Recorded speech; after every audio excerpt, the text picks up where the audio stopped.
Oke, Assalamualaikum warahmatullahi wabarakatuh. Teman-teman semua, selamat datang. Terima kasih atas kehadirannya pada kegiatan yang diselenggarakan oleh Politeknik Praktisi. Kegiatannya Praktisi Digital Ready Webinar. Oke, pada kesempatan kali ini kita akan mengambil tema tentang Protect Your Digital System from Cyber Threat. Oke, sebelumnya mungkin saya mau sedikit sapa dulu. Kita sudah hadir di sini, ada pemateri kita, Pak Marco. Sudah hadir, Pak? Pagi. Oke, gimana kabarnya Pak? Sehat? Baik, sehat. Alhamdulillah. Kemudian kita juga sudah hadir di sini Bapak Direktur Politeknik Praktisi Pak Munir Ali. Sudah hadir Pak ya? Ya, selamat pagi. Selamat pagi Pak Pak. Yudi, selamat pagi Pak Marco, terima kasih. Pagi Pak Munir. Pagi Pak. Oke, selanjutnya saya akan sampaikan terlebih dahulu mengenai kegiatan yang akan kita laksanakan pada pagi hari ini. Oke, rundown-nya sebagai berikut. Yang pertama adalah teman-teman semua diminta untuk melakukan registrasi yang sudah dilakukan. Selanjutnya kita sudah melakukan pembukaan untuk kegiatan webinar ini. Dan nanti selanjutnya kita akan bersama-sama menyanyikan lagu Indonesia Raya, diikuti dengan sambutan dari Bapak Munir Ali untuk melakukan pembukaan Pak untuk kegiatan pada kali ini. Selanjutnya baru masuk ke dalam paparan materi. Setelah itu kita lanjutkan dengan sesi tanya jawab, pemberian sertifikat dan foto bersama. Oke, untuk menghemat waktu, kita sama-sama untuk menyanyikan lagu Indonesia Raya. Untuk para peserta dimohon untuk berdiri.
Oke, terima kasih Bapak dan Ibu dan peserta semua diharapkan bisa duduk kembali. Oke, Bapak dan Ibu, perkenalkan terlebih dahulu, nama saya Yudi Anwar, saya akan menjadi host untuk kegiatan pada kali ini. Oke, sebelumnya kita akan coba tampilkan terlebih dahulu tata tertib dari kegiatan webinar pada hari ini. Oke, peserta diharapkan segera gabung pukul 9.45 atau 15 menit sebelum acara dimulai. Setelah masuk pada meeting Zoom, peserta mengatur penamaan partisipan sesuai dengan nama asli dan nama dari instansi. Dimohonkan untuk mematikan mikrofon atau mute selama penyampaian materi dari narasumber. Oke, peserta dapat menyampaikan pertanyaan untuk narasumber melalui fitur chat pada meeting room, aplikasi Zoom dengan pertanyaan, kemudian diikuti dengan nama. Untuk pertanyaan langsung, peserta dapat menggunakan fitur raise hand yang nanti akan dipilih oleh moderator atau dengan fitur chat. Oke, pastikan baterai device dengan kapasitas terpenuhi. Kami merekomendasikan Anda menggunakan laptop agar memudahkan pada saat diskusi. Bagi peserta yang memberikan pertanyaan akan diberikan voucher senilai 50.000 dari GeoFnex. Oke, demikian untuk tata tertib untuk kegiatan kali ini. Sekarang kita akan masuk ke acara selanjutnya, yaitu sambutan sekaligus pembukaan kegiatan praktisi digital ready webinar oleh Bapak Munir M. Ali, SE AKMBA, selaku Direktur Politeknik Praktisi Bandung. Oke, Pak Munir, kami persilakan. Oke, terima kasih Pak Yudi. Selamat pagi teman-teman semua. Assalamualaikum warahmatullahi wabarakatuh. Dan selamat datang di dalam praktisi webinar series yang akan mengambil topik atau tema mengenai cyber security, ya, keamanan sistem kita di dalam dunia cyber. Perkenalkan, nama saya Munir Ali, saya adalah Direktur dari Politeknik Praktisi Bandung yang menjadi host acara pada pagi hari ini. Dan bersama saya sudah ada Bapak Marco Suswanto, expert di bidang cyber security yang kebetulan juga bersama saya di CRO Indonesia. CRO Indonesia adalah satu konsultan global yang memberikan layanan di berbagai bidang, antara lain di bidang teknologi termasuk cyber security. Jadi pertama saya ucapkan terima kasih kepada Pak Marco yang sudah meluangkan waktunya untuk berbagi pengalaman terkait dengan cyber security kepada para peserta dari webinar pagi hari ini. Bapak Ibu sekalian, webinar ini sebenarnya merupakan bentuk dari kegiatan pengabdian masyarakat dari kampus kami, Politeknik Praktisi Bandung, yang berlokasi di Jalan Merdeka nomor 46 di jantungnya kota Bandung. Tujuan dari kegiatan pengabdian masyarakat ini tentunya adalah agar kampus sebagai sebuah sumber ilmu itu bisa berbagi ilmu dengan masyarakat yang ada di sekitarnya, apakah itu dunia pendidikan, apakah itu dunia bisnis, apakah itu dunia pemerintahan. Dan kebetulan topik yang kita ambil ini relevan untuk semua orang, bukan hanya di tingkat pribadi, tapi juga di tingkat perusahaan dan di tingkat pemerintahan, ya. Sebagai contoh misalnya, beberapa waktu yang lalu saya punya email account di Google, itu nyaris dibobol, ya. Ada yang berusaha untuk mengakses, dan alhamdulillah ada peringatan yang disampaikan oleh Google supaya melakukan perubahan terhadap password. Kebetulan setup di dalam account saya itu membutuhkan dua bentuk autentikasi, ya. Di samping password juga ada konfirmasi melalui nomor telepon, ya. Jadi saya mengetahui bahwa ada yang berusaha untuk membobol account saya karena dihubungi melalui nomor telepon, dan segera setelah itu saya melakukan perubahan terhadap password, dan alhamdulillah sampai saat ini masih aman. Walaupun tidak lama setelah itu ada pengumuman dari Tokopedia bahwa informasi dari customer-nya, termasuk saya sebagai salah satu customer, itu sejumlah puluhan ribu atau ratusan ribu, ya, Pak Marco yang lebih tahu, itu juga dibocor, ya, kepada hackers, ya. Dan ini sangat mengkhawatirkan bagi kita semua. Saya kira tadi lagu Indonesia Raya itu, ya, Merdeka Merdeka, itu bisa jadi kita tidak merdeka kalau misalnya sistem kita itu dirampok oleh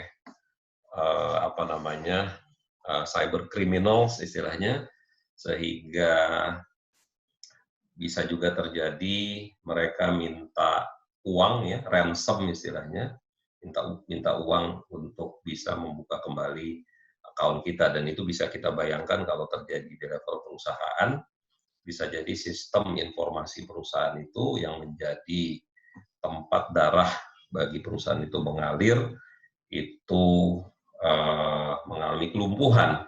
Ya, banyak sekali perusahaan-perusahaan yang sudah sempat mengalami kelumpuhan. Salah satunya yang saya tahu itu berskala global yang dikenal sebagai MERS, ya, itu adalah perusahaan pelayaran berskala global karena kebetulan salah satu dari keluarga saya itu ada yang bekerja di sana. Satu hari tertentu itu kemudian sistemnya crash ya di seluruh dunia sehingga seluruh transaksi pengangkutan barang itu harus dilakukan secara manual dan itu mengakibatkan kerugian yang sangat besar bagi perusahaan. Nah, ini yang saya kira kita perlu pantau bersama-sama apa saja yang terjadi di luar dan apa saja langkah-langkah yang perlu kita lakukan untuk menjaga agar sistem informasi kita aman. Dan ini adalah salah satu dari bidang ilmu atau bidang pengetahuan, bidang keterampilan yang diajarkan di dalam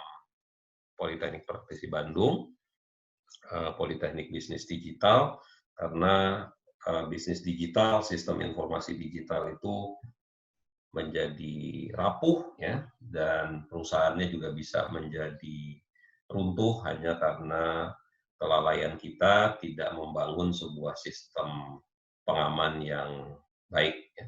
Saya kira itu saja sebagai pengantar. Tadi saya disampaikan bahwa sudah ada 72 peserta. Saya ucapkan terima kasih kepada para peserta semua dan tadi saya pengen nanya sama Pak Yudi, boleh nggak saya ngajuin pertanyaan sekarang sebelum presentasi, supaya bisa dapat vouchernya GeoffMax?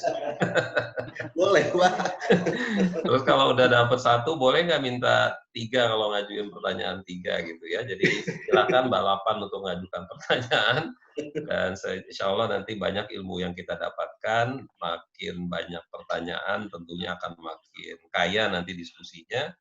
Dan mudah-mudahan setelah acara ini kita akan pulang dengan bekal yang lebih baik, sehingga kita bisa menjaga sama-sama sistem informasi yang menjadi aset penting di era digital saat ini. Pak Marco, silahkan. Terima kasih atas kesediaannya. Saya langsung ke Pak Marco aja ya, Pak Yudi ya. Iya. Hemat waktu. Terima kasih, selamat siang dan selamat berwebinar. Oke. Oke, terima kasih Pak Munir. Oke, selanjutnya kita masuk ke acara inti, yaitu ke paparan materi yang disampaikan oleh Pak Marco. Tapi sebelumnya saya mau sapa juga teman-teman yang sudah registrasi dan sudah mendaftar untuk kegiatan seminar ini. Saya lihat di sini ada dari Politeknik Praktisi, Universitas Pajajaran, Universitas Muhammadiyah, Sekolah Tinggi Ilmu Hukum, IBLAN Jakarta, PT Greentex Indonesia, Universitas Katolik, kemudian Universitas Tarumanegara, Universitas Teknokrat Indonesia, Universitas Muhammadiyah Surakarta, Universitas Singa Perbangsa, Karawang. Oke. Selanjutnya ada Universitas Darmas Indonesia, Universitas Surya Kencana Cianjur, Universitas Widya Dharma Pontianak. Oke. Universitas Palembang, Universitas Lampung, Mangkurat Banjarmasin, Universitas Pendidikan Indonesia, kemudian ada PT Geomax juga hadir, kemudian ada PT Teknologi Indonesia, Politeknik Dharma Patria Kebumen, Politeknik Pratama Purwokerto. Oh, alhamdulillah ya, sudah bisa bergabung di seminar kita pada kali ini. Oke, selanjutnya kita masuk ke acara inti, tapi sebelumnya saya mau sedikit bercerita tentang profil dari Pak Marco. Pak Marco, boleh saya bacakan profilnya, Pak ya? Boleh Pak, silakan Pak. Oke. Oke, saya bacakan dari profil dari Pak Marco. Oke, beliau adalah seorang praktisi yang berpengalaman memiliki lebih dari 9 tahun pengalaman audit sistem informasi dan intelijen bisnis yang memperoleh predikat yang diperoleh dari praktik audit, penasehat, dan implementasi dari teknik audit.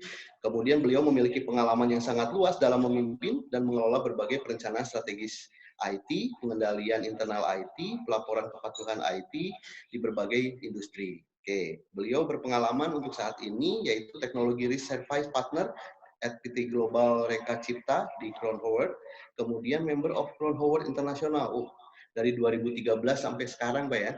Jadi sudah sangat lama, Pak. Kemudian pernah menjadi manajer internasional sistem audit Ernst & Young Indonesia, divisi teknologi and security service. dari tahun 2008 sampai dengan 2013. Wah, pengalamannya sangat luar biasa Pak untuk berkaitan dengan audit ini.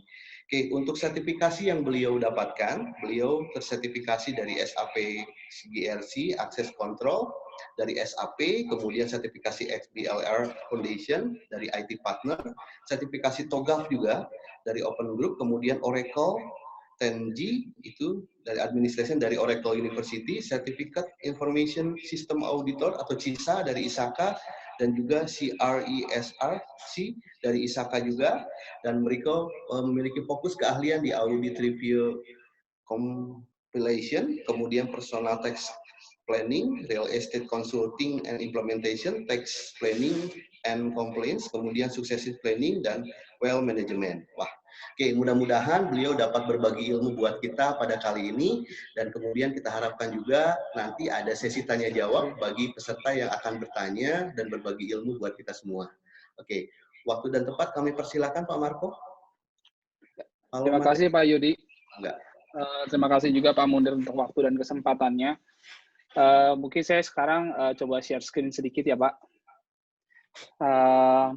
Pertama-tama mungkin saya ingin mengucapkan salam dulu nih untuk teman-teman praktisi dan semua yang telah hadir di pada kesempatan ini. Senang sekali bisa kembali di acara ini, acara webinar ini. Nah, sorry, saya masuk ke sini. Salam sehat selalu untuk semua. Semoga semua dalam keadaan sehat dan selalu dalam perlindungannya. Pada hari ini mungkin sedikit saya ingin sampaikan, Pak Yudi, tadi profil saya mungkin saya sebenarnya nggak se-expert itu lah Pak. Maksud saya dalam artian saya pun di sini posisi saya ingin mencoba sharing apa yang menjadi pengalaman saya selama menjadi di bidang audit maupun di bidang cybersecurity. Sebenarnya pengalaman saya lebih banyak di audit dan cybersecurity, sedangkan untuk perpajakan ataupun yang lain itu memang hanya sekilas saja, gitu. Jadi memang saya selama lebih dari sekarang sudah hampir 15 tahun itu lebih banyak berkecimpung di area IT audit dan mungkin juga di area cybersecurity. Nah, pada kesempatan hari ini tema yang ingin saya coba sharing bersama rekan-rekan semua di sini yang hadir pada hari ini adalah mengambil topik dari satu series Elephant in the Room, Cybersecurity Resiliency. Jadi mungkin sedikit mengenai ekspresi Elephant in the Room ini adalah gajah di dalam ruangan, maksudnya adalah lebih ke arah suatu masalah yang terkadang itu ada di dalam suatu organisasi ataupun suatu lingkungan atau suatu divisi, bisa organisasi, bisa tim, bisa bahkan suatu negara. Masalahnya demikian cukup besar, namun terkadang terlewatkan atau sengaja dilewatkan karena topik tersebut menjadi suatu topik yang yang sulit untuk dibahas ataupun tidak nyaman untuk dibahas. Jadi quote and quote kira-kira cybersecurity itu kadang-kadang seperti itu. Jadi information system security itu kadang-kadang kita kadang bisa sebut sebagai elephant in the room atau suatu gajah yang ada di ruangan yang kadang-kadang kita malas deh kita sentuh-sentuh atau kita bahas gitu. Padahal dia ada di sana gitu. Jadi itu hanya sedikit ekspresi aja. Mungkin saya masuk sedikit. Sebagai housekeeping, saya ingin coba membedakan sedikit mengenai terminologi dulu. Jadi, kalau kita banyak akhir-akhir ini tentu teman-teman semua mungkin banyak mendapatkan berita-berita terkait cybersecurity, terkait di area perbankan maupun di area e-commerce. Tadi Pak Munir sudah sempat sampaikan di Tokopedia, Bukalapak, Bineka, macam-macam. Nah, cuman saya ingin menyampaikan lebih ke arah housekeeping sedikit aja mengenai terminologi perbedaan antara information security dan cyber security, karena terminologi ini sering tertukar, gitu ya.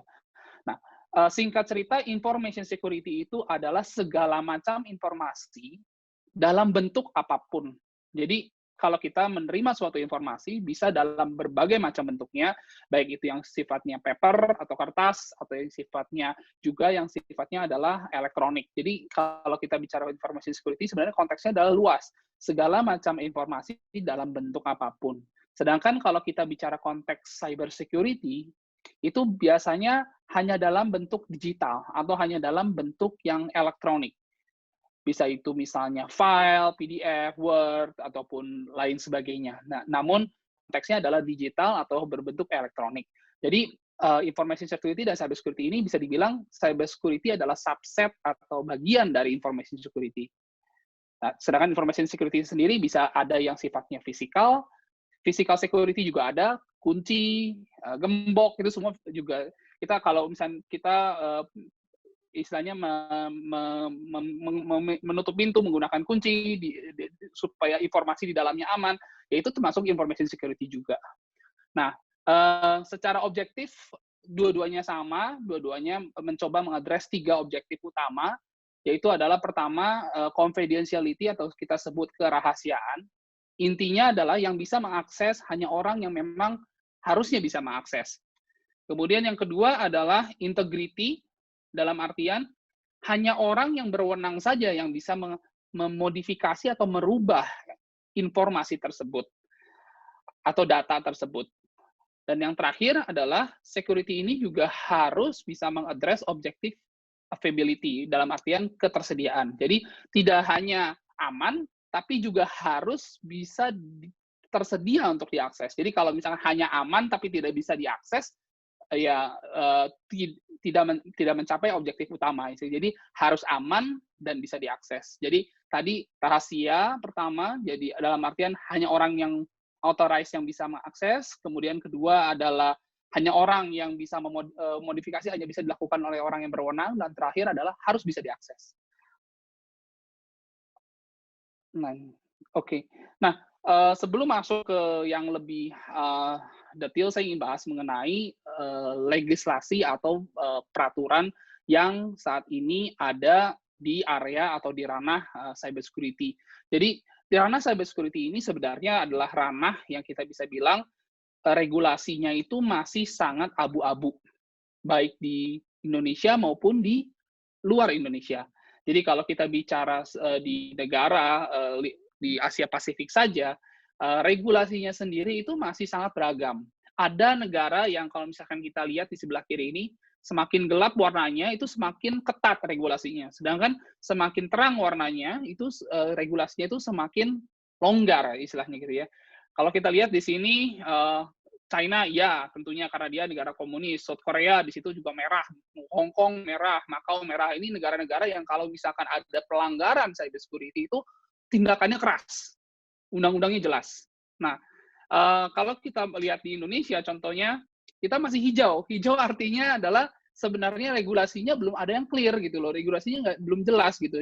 Kira-kira kalau misalkan ada pelanggaran terhadap cybercrime itu nanti tindakan tegasnya seperti apa sih secara hukum maupun secara peraturan regulasi seperti itu, tindakan tegasnya itu belum clear istilah gitu loh. Nah, namun memang ada beberapa draft yang sedang disiapkan oleh legislatif, di mana draft ini adalah draft yang kita sebut sebagai draft perlindungan data pribadi. Nah, nanti mungkin teman-teman setelah diskusi ini atau setelah sharing ini bisa coba cari di internet, akan ada draft tersebut. Dan ketika draft itu dirilis, tentunya akan lebih baik untuk kita semua terkait cyber security atau keamanan data maupun keamanan informasi. Nah, namun sekarang sampai draft itu saat ini masih berbentuk draft dan belum diresmikan. Namun sehingga kita masih berada dalam posisi di mana sebenarnya secara regulasi itu belum terlalu baik atau belum terlalu clear. Nah, regulasi yang belum clear tadi sebenarnya itu impact-nya banyak sebenarnya kepada pengguna internet khususnya atau pengguna pemilik data, di mana kita banyak menitipkan data-data kita itu baik itu ke pemerintah seperti data pribadi, seperti KTP, kemudian kita juga menitipkan data kita tanpa disadari ke rumah sakit misalnya gitu ya, data-data terkait kesehatan misalnya gitu ya. Kemudian juga data-data terkait pendidikan, data-data terkait research, penelitian gitu ya, intellectual property misalnya gitu ya. Data-data finansial tentunya seperti nomor rekening, kartu ATM dan lain sebagainya. Nah, dengan regulasi yang memang belum ketat, tentunya hal ini menjadi suatu area yang menarik gitu ya untuk kita bisa bilang oknum ataupun cyber kriminal istilahnya gitu ya. Pertama adalah tentunya hasil dari hasil monetary atau hasil yang dari tindak kejahatan ini adalah cukup menjanjikan misalnya itu yang pertama. Kemudian kedua, pelaku tidak mudah deteksi karena kan kalau misalkan pelaku yang melakukan pencurian pada umumnya gitu ya, pencurian bukan pencurian data atau pencurian barang gitu ya, itu kan mudah dideteksi ya. Kita bisa kejar pelakunya gitu kan, kita bisa foto, kita bisa kita bisa cari di mana gitu ya. Sedangkan kan kalau tindak ke cyber kriminal ini agak susah untuk carinya karena kegiatannya sendiri itu dilakukan secara remote. Kita tidak tahu siapa yang kita tidak tahu benar-benar siapa yang mengakses sistem kita sehingga menyebabkan terjadilah suatu insiden gitu ya. Kemudian yang kedua adalah hukum dan regulasi yang belum terlalu clear, tidak ketat istilahnya gitu ya.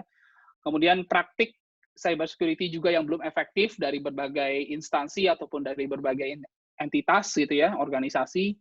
Terakhir adalah mungkin breach notification atau pemberitahuan jika ada pelanggaran atau insiden terkait cyber crime ini tidak mandatori. Jadi apa yang kita lihat di istilahnya sudah masuk. Jadi kalau ini saya di sebelah kanan ini kita bisa lihat nih. Ini adalah yang sudah masuk ke media gitu ya. Tapi sebenarnya banyak sekali yang tidak masuk ke media karena memang dikondisikan untuk tidak masuk ke media gitu ya. Nah, banyak juga yang sudah masuk ke media yang kita hanya ambil beberapa kasus yang selama pandemik ini terjadi ya, di mana selama pandemik ini terjadi ternyata cukup banyak kalau kita amati dari Februari sampai bulan November sekarang gitu ya.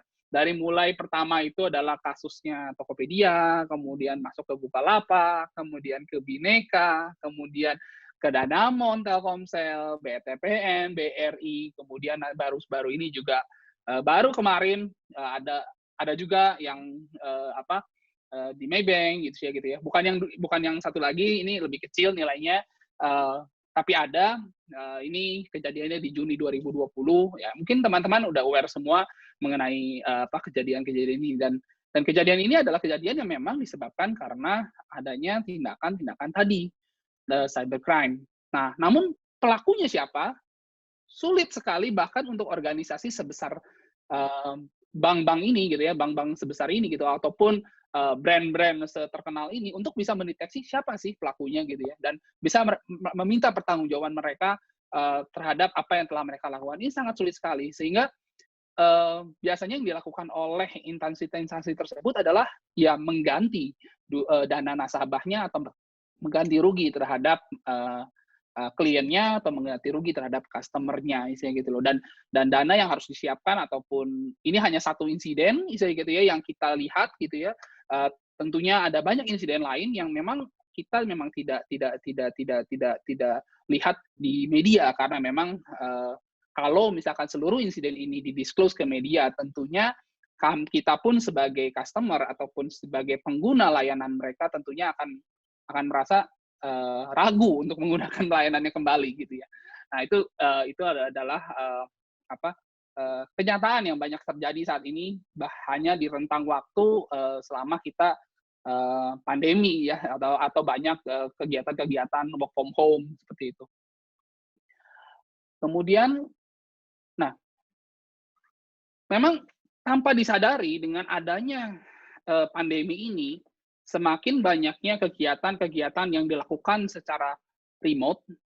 Kita semua sekarang yang biasanya kita ada di kantor, gitu ya, sekarang mungkin ada di kampus, misalkan gitu ya, sekarang harus work from home, meeting secara remote, gitu ya, mensubmit pekerjaan secara remote, mensubmit tugas secara remote. Nah, tanpa disadari ini dilakukan secara global juga seperti itu karena kondisi pandemi ya, dan itu sudah membuat peningkatan yang sangat-sangat besar terkait insiden dari cyber criminal atau cyber attack ini. Jadi setiap bulannya kira-kira ada peningkatan 34% insiden baru terjadi. Jadi mungkin kalau teman-teman mulai disadari ya semenjak teman-teman ada di rumah aja, coba teman-teman coba lihat email teman-teman semua itu apa nggak tiba-tiba ada email yang biasanya nggak pernah ada gitu kan, tiba-tiba ada email yang kirim dokumen baru, ada email minta reset password, atau email minta membuka suatu attachment. Saya sendiri itu juga hampir setiap minggu ya, mungkin menerima 2-3 email seperti ini gitu ya. Saya nggak ngerti email ini mereka itu maksudnya apa gitu ya, datangnya dari mana gitu, tahu email saya dari mana. Tapi ya itulah yang terjadi, dan itu semenjak terjadi semenjak pandemi ini terus meningkat gitu. Dan itu bukan terjadi hanya di kita, tapi juga terjadi di suatu organisasi ataupun satu dunia juga mengalami hal yang sama sekarang kondisinya. Seperti itu.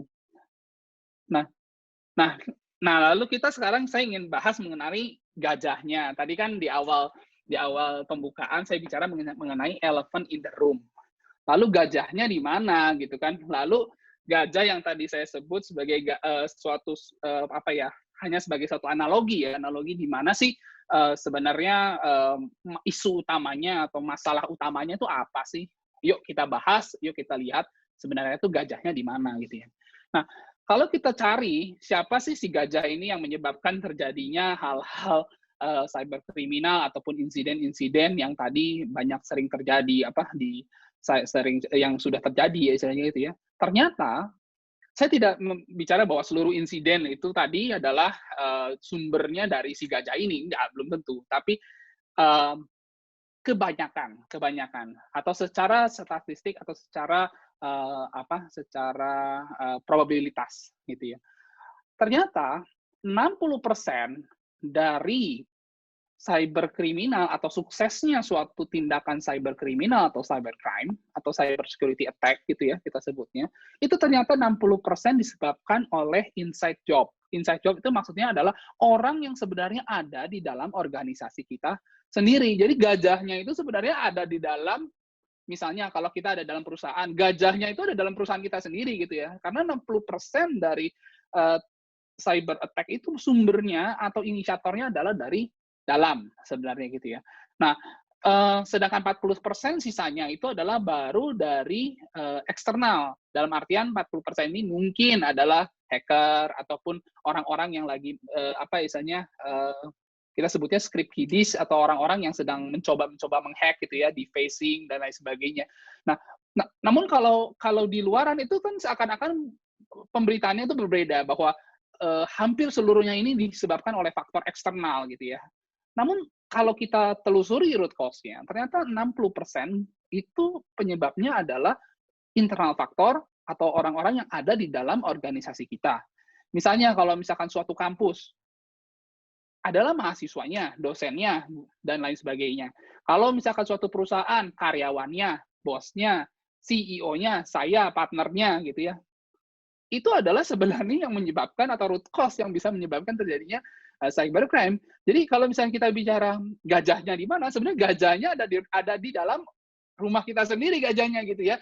Nah, si gajah ini kalau kita lihat lagi lebih detail, kita breakdown lebih detail lagi, itu ada 2 jenis sebenarnya gitu. Di sini ada 2 jenis gajah di sini gitu ya. Gajah yang pertama atau threat yang pertama itu adalah orang dalam memang, tapi nggak sadar gitu loh bahwa dia dimanfaatkan.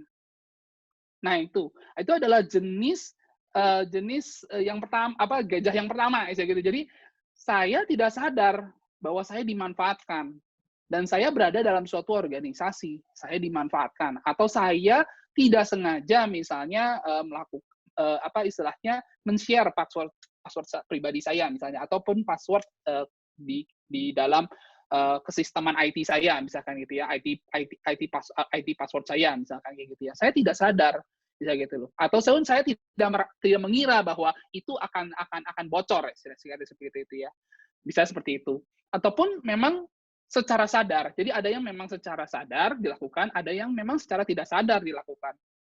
hal-hal yang umum terjadi, apapun yang kita sebut tidak sadar, misalnya, ada statistik yang kita sebagai cyber security practitioner gitu ya, yang percaya bahwa satu orang itu hanya bisa mengingat 5 password maksimal. Jadi, kalau salah satu dari 5 password ini itu istilahnya saya tahu, kemungkinan misalnya kalau saya gunakan password saya untuk ke login ke email perusahaan saya ABC misalkan gitu ya passwordnya. Kemungkinan mungkin Gmail saya pun ABC. Kemungkinan juga Facebook saya passwordnya ABC.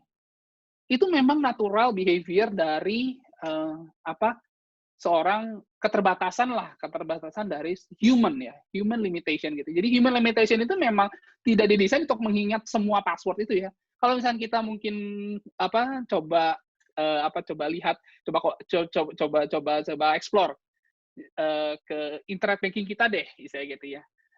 Mobile banking kita deh. PIN kita, PIN ATM, walaupun kita mungkin punya banyak bank ya. Ada BCA, ada BNI, ada BRI misalnya gitu ya, ada BNI. PIN kita sama nggak? Rata-rata PIN-nya sama. Rata-rata PIN-nya sama. Kenapa kita PIN-nya sama? Ya supaya nggak susah. Supaya kalau misalkan kita bertransaksi, kita nggak lupa lalu ke-lock gitu ya ATM-nya misalnya gitu. Nah itu hal-hal yang very human lah. Itu sangat human dan memang itu adalah limitasi kita, gitu. Limitasi kita, dan itulah yang dimanfaatkan sebenarnya. Jadi limitasi itu yang dimanfaatkan untuk ya hal-hal yang memang bersifat cyber kriminal ataupun untuk cyber attack seperti itu ya kira-kira. Nah, saya lanjut mungkin ke slide. Nah, ini yang tadi saya bahas mengenai threat-nya atau gajahnya dari mana sih gajahnya? Gajahnya itu bisa datang dari internal, baik itu sifatnya misalnya contohnya adalah employee ataupun juga bisa agent misalnya kayak gitu ya. Orang yang memang sengaja masuk ke dalam perusahaan untuk mendapatkan informasi, ada tindakan-tindakan seperti itu ada gitu kita tahu bisa gitu ya, ataupun mungkin ada orang-orang yang memang di dalam suatu organisasi yang memang tidak satisfied gitu ya dengan situasinya gitu ya. Jadi dia punya motivasi yang tidak baik misalnya seperti itu ya. Ataupun pihak ketiga. Jadi pihak ketiga ini juga adalah pihak-pihak yang sebenarnya dipercayakan sebenarnya oleh organisasi kita untuk dapat mengakses misalnya informasi perusahaan. Nah, saya bisa bilang misalnya contohnya kasus yang pernah terjadi antara Garuda dan Tiket.com. Itu kasus yang sudah cukup lama, namun itu kasus klasik di mana itu sangat jelas terjadi bahwa ada pelanggaran kepercayaan dari pihak ketiga, di mana Garuda sebagai pemilik tiket dan Tiket.com itu sebagai pihak ketiga yang dipercayakan untuk menjual tiket dari Garuda ini, ternyata password administratornya ini tersharing kemana-mana gitu loh, sehingga orang dari luar yang bukan pihak Tiket.com ini memanfaatkan akses tersebut untuk membeli tiket ke Garuda dengan harga yang murah, kemudian menjual kembali tiket tersebut. Dan itu adalah case yang pernah terjadi gitu ya di Indonesia. Sudah cukup lama tapi case tersebut. Namun itu case yang jelas menunjukkan bahwa pihak ketiga adalah salah satu faktor yang harus kita pertimbangkan sebagai insider threat yang cukup dominan misalnya gitu ya. Pihak ketiga ini bisa berupa vendor, bisa berupa customer, bisa berupa juga konsultan misalnya gitu ya. Sebagai konsultan kadang-kadang kan mau nggak mau karena kita sudah hire mereka gitu kan, pasti kita akan berikan informasi penting perusahaan misalnya gitu ya kepada konsultan tersebut, dan ketika kita handover informasi tersebut, bisa saja ternyata informasi tersebut bocor melalui pihak ketiga. Nah, ini adalah tipe-tipe ataupun jenis-jenis ancaman yang disebabkan dari dalam sebenarnya, dan itu ternyata yang cukup dominan menyebabkan terjadinya insiden. Nah, again balik lagi, kita itu adalah manusia biasa, semua manusia make a mistake, membuat kesalahan, bisa saja salah itu intensional maupun unintentional, sengaja tidak disengaja, itu memang memang lumrah ya, misalnya gitu ya. Namun kalau misalkan kita boleh lihat dari sisi atensi ataupun fokus dari cybersecurity, selama ini selalu diarahkan ke arah teknologi. Asumsinya adalah kalau saya sudah membeli teknologi, asumsinya adalah kalau saya sudah membeli suatu antivirus, saya aman. Itu adalah asumsi yang paling umum. Nah, namun ternyata aktualnya itu kebalikannya gitu ya. Antivirus dengan kita sebenarnya yang lebih rentan itu kita gitu yang sebagai human misalnya gitu ya. Misalnya antivirus kan dia ibaratnya dia konsisten aja seperti itu. Kalau nggak ada yang matiin ya nggak mati misalnya gitu. Tapi kalau kita yang sebagai penggunanya, kita yang matikan atau kita yang mungkin nggak update misalnya gitu ya antivirusnya, ya percuma saja misalnya gitu loh, bahwa ada teknologi di sana, namun dari sisi human-nya ini memang istilahnya kekurangannya ada di sisi human-nya. Begitu. Kalau ada yang mau ditanyakan bisa langsung aja ya. Nah, ini saya ingin sedikit masuk mengenai bagaimana sih sebenarnya suatu cyber attack atau cyber kriminal itu umumnya, secara umum aja, bagaimana sih mereka biasanya itu memulai suatu percobaan untuk menyerang atau menghack suatu organisasi atau maupun suatu pribadi ya, misalnya gitu ya. Jadi bisa saja ini pribadi, bisa saja ini organisasi. Nah, biasanya itu dimulai dengan sesuatu yang sangat sederhana sebenarnya. Jadi nggak perlu teknologi yang sangat advance untuk bisa istilahnya menyebabkan hal-hal yang tadi saya sharing di depan. Kejadian-kejadian yang sering kita lihat di media saat ini ya, misalnya gitu ya. Itu tidak perlu suatu sophisticated tools atau suatu teknik yang sangat kompleks misalnya gitu untuk melakukan ini. Ada hal-hal yang memang membutuhkan itu, tapi umumnya itu tidak. Umumnya diawali dengan password atau informasi pribadi yang bocor. Itu adalah biasanya umumnya. Nah, kalau teman-teman nanti ada waktu, misalkan sekarang lagi ada di depan komputer, bisa akses ke monitor.firefox.com. Di sini satu website yang cukup bermanfaat gitu ya untuk teman-teman melihat exposure pribadi dari masing-masing. Ini hasil saya. Ini hasil saya. Jadi ini yang saya sendiri gitu ya. Saya sendiri pengguna Tokopedia misalnya gitu kan. Ketika saya sudah mempercayakan data saya ke Tokopedia, email, password, tanggal lahir, alamat, nomor telepon, dan lain sebagainya. Tapi ketika mereka terjadi kebocoran data, saya pun tidak bisa melakukan apa-apa. Saya hanya bisa memastikan bahwa saya mengetahui hal tersebut. Itu aja.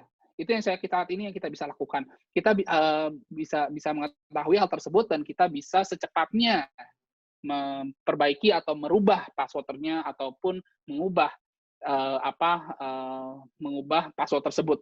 Umumnya password yang saya rubah. Nah, kalau saya lihat ini hasil saya. Sebenarnya ini kalau misalkan teman-teman nanti mungkin bisa akses sendiri di rumah ataupun sekarang ada di laptop, kebetulan ada di laptop, coba deh masukin email pribadi kalian, teman-teman semua, rekan-rekan gitu ya, ke sana. Nanti bisa langsung klik search gitu ya. Nanti dia akan kasih tahu di mana sih kira-kira data-data pribadi itu bocornya gitu ya. Nah, kalau saya ini kebetulan di kasusnya saya ya masih itu ternyata bocor melalui Tokopedia, melalui Apollo. Saya juga lupa itu situs apa, Apollo. Saya juga rasanya tidak pernah akses, rasanya loh, tapi ternyata ada gitu ya. Jobstreet, oke.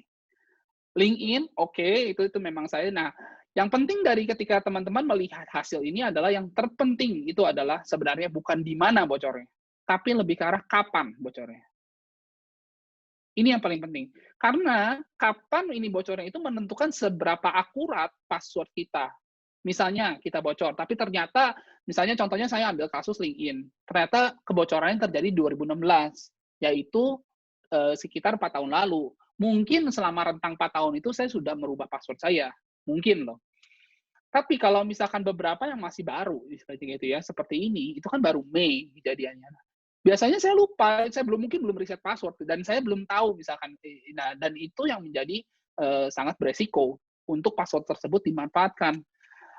Selain itu juga ada email di sini ya kan. Kemudian kadang-kadang ada job street ini kita punya juga government issue ID, ini adalah maksudnya KTP gitu ya. Jadi saat ini kalau kita bisa bilang bahwa karena insiden ini, karena suatu insiden yang tidak disebabkan oleh kita sebagai pengguna, mereka di luar sana itu punya data-data kita. KTP, email, password, nomor handphone, tanggal lahir, kemudian tempat lahir gitu ya, yang semua hal yang sering kita masukkanlah ke web-web tersebut. Nah, akibatnya apa? Akibatnya adalah data-data ini apakah kita bisa tarik dari internet? Tidak bisa.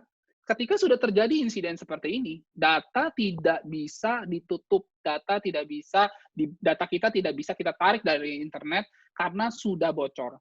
Dan itulah kenapa sedemikian pentingnya adanya regulasi terkait data pribadi. Karena seumur hidup, selama KTP saya masih sama, karena pernah terjadi kebocoran data di Jobstreet tahun 2017, semua orang pasti tahu KTP saya.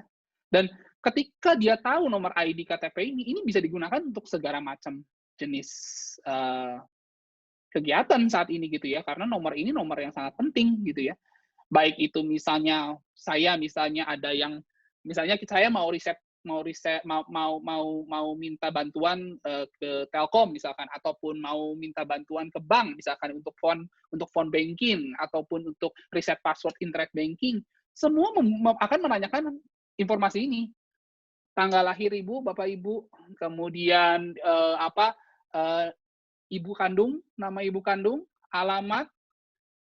Itu adalah pertanyaan-pertanyaan standar yang kalau misalnya kita tanya ke phone banking gitu ya, kalau kita mau coba riset, mau coba mau coba menanyakan sesuatu ataupun meminta bantuan lewat phone banking misalnya seperti itu. Dan ketika informasi ini ada tersebar di sana, ya sebenarnya ini menjadi sangat rentan, dan inilah yang kenapa saya bilang penting misalnya gitu ya. Ini ada pertanyaan, boleh apa nanti coba kita pull dulu Pak Bisma, Pak Yudi, atau kita mau address saat ini sekarang? Saya bebas aja, Pak.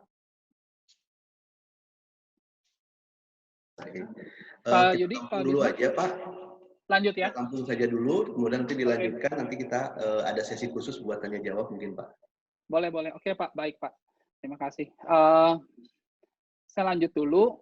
Nah, ketika data-data tersebut sudah terlanjur bocor, misalnya seperti itu ya, lalu biasanya akan mulailah datang email-email ke kita atau telepon ke kita.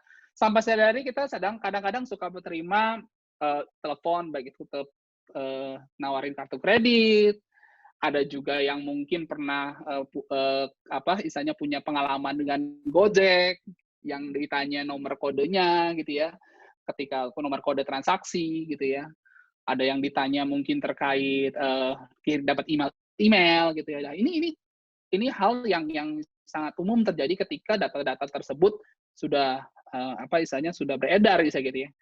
Nah, ini contohnya Gojek gitu ya. Sering dulu kejadian Gojek minta sejumlah account ya, ataupun ketika bertransaksi dia ada telepon tiba-tiba minta kode verifikasi gitu ya. Nah, ini hal-hal yang umum terjadi atau sebagai suatu langkah follow up lah ketika data tersebut sudah terlanjur bocor. Ini adalah follow up-nya biasanya. Dan ketika kita jatuh dalam perangkap-perangkap ini, baik itu sifatnya perangkap dari sisi SMS ataupun dari email gitu ya, biasanya yang dilanjutkan itu adalah sebenarnya barulah dia attack itu terjadi gitu ya, barulah dia akan mendapatkan akses gitu ya. Misalnya kita menerima suatu email gitu ya, ternyata email itu ada attachment-nya. Ketika kita klik attachment itu seakan-akan tidak terjadi apa-apa di komputer kita, tapi ternyata dia menginstal sesuatu dalam komputer kita. Itulah yang nanti mungkin bisa saja ransomware yang dulu pernah cukup booming ya, misalnya gitu, semua data tiba-tiba terencrypt gitu ya. Terus kemudian kalau mau di-decrypt harus minta jaminan atau minta tebusan gitu ya. Ataupun tiba-tiba komputer kita jadi lambat banget.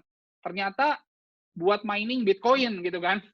ternyata gitu ya, di belakang ternyata ada suatu proses yang berjalan untuk melakukan Bitcoin mining gitu kan. Itu juga sangat umum terjadi. Banyak hal ataupun banyak jenis serangan yang bisa terjadi ketika attacker ataupun ketika hacker sudah mencapai titik ini.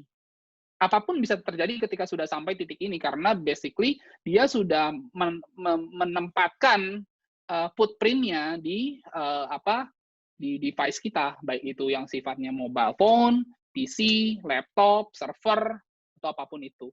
Sehingga tujuan kita adalah supaya tidak sampai ke tahap ini gitu loh. Karena kalau kita udah sampai tahap ini itu agak sulit untuk deteksinya. Karena mereka pun cukup pintar menyembunyikan hal-hal tersebut gitu ya, nggak yang sangat obvious gitu ya, tiba-tiba di layar kita itu warnanya berubah. Kalau di film-film kan layarnya berubah jadi hijau misalnya, atau layarnya berubah jadi biru gitu kan. Itu kan sangat sangat jelas sekali gitu kan, something wrong gitu dengan device kita. Kalau ini mereka sangat pintar menyembunyikan hal-hal tersebut sehingga tanpa disadari ya kita juga tidak aware bahwa sebenarnya ada aplikasi-aplikasi jahat yang terinstall di device-device kita. Nah, ketika itu terinstall, biasanya banyak hal bisa terjadi dan banyak hal yang bisa dilakukan. Oke, saya masuk. Kita coba masuk ke dalam ini apa? Ini nggak istilahnya saya tadi sudah cukup bahas yang bahas yang serius-serius. Nah, ini saya ingin mungkin tanya ke teman-teman, antara kiri atau kanan itu sebenarnya yang paling bagus yang mana sih? Yang paling aman yang mana? Kalau secara umum, itu pasti mungkin orang akan melihat yang kiri paling aman. Nah, ini sama, analogi yang sama dengan cyber security. Ya. Belum tentu semua yang ditutup, itu semuanya, itu aman. Belum tentu yang sebelah kanan gitu ya, itu yang ada rumah di pinggir pantai, ada rumah pinggir danau, bisa gitu ya. Ini ternyata nggak aman. Jadi kadang-kadang itu kita tidak bisa melihat keamanan atau cyber security itu point of view-nya dari istilahnya dari satu sisi aja gitu ya. Apakah aman atau tidak. Nah, selain itu yang perlu saya mungkin highlight itu adalah tidak ada satu organisasi pun yang memang didirikan hanya untuk menjadi aman.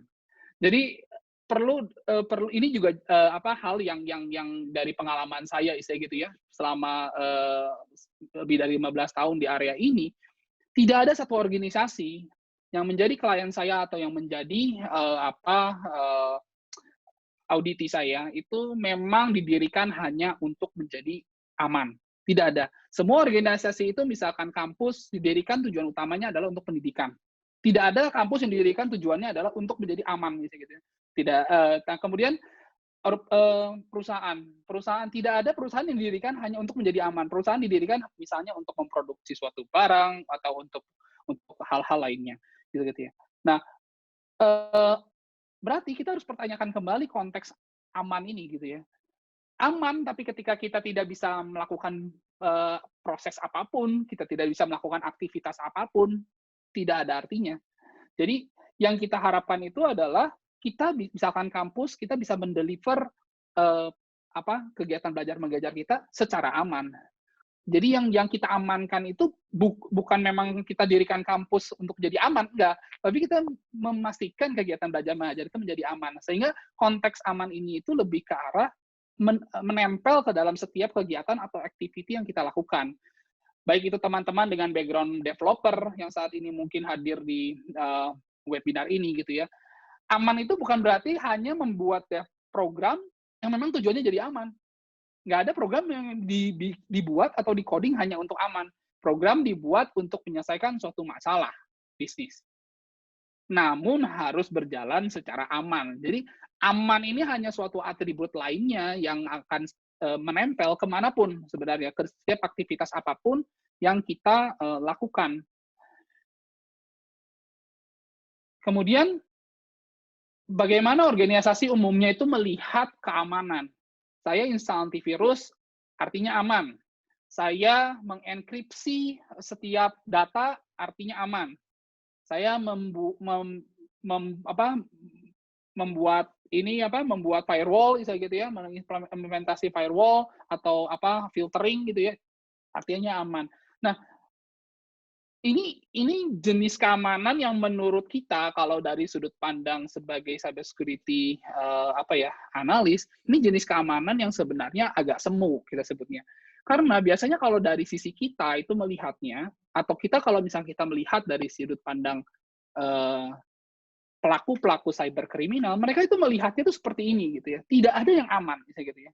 Pasti ada suatu celah yang bisa dimanfaatkan untuk mereka untuk bisa istilahnya mencari jalan untuk bisa istilahnya mendapatkan apa yang dia inginkan. Misalnya contohnya di sisi kiri ini kita lihat analogi username dan password gitu ya. Kita mungkin mengira kita taruh di bawah itu aman, nggak ada yang kelihatan.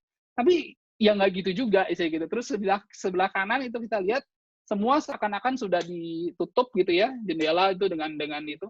Tapi ada celah di sisi kanan di mana orang bisa dengan mudah melewatinya. Jadi konteks aman ini kalau misalkan dari sudut pandang cybersecurity itu mereka melihatnya seperti ini. Ini adalah point of view mereka. Jadi kalau misalkan mereka dapat kata-kata aman, itu buat mereka itu adalah nggak ada yang aman gitu. Pasti ada satu celah yang bisa saya manfaatkan untuk bisa mendapatkan akses.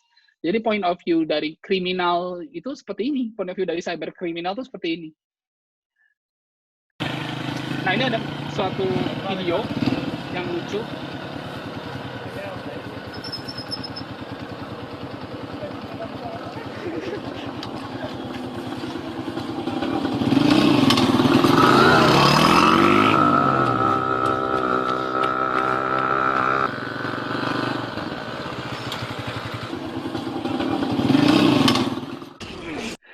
Jadi ini video ini aja ya, video just for fun gitu ya. Jadi namun kira-kira beginilah cyberkriminal tuh berpura-pura menjadi user biasa begitu ya. Ketika mendapat kesempatan gitu ya.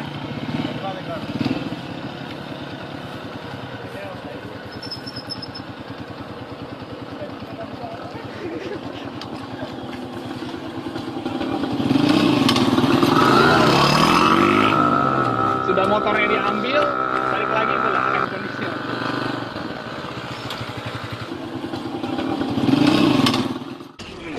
Ya, ini cuman ini aja, mungkin video-video joke ataupun funny just for fun aja.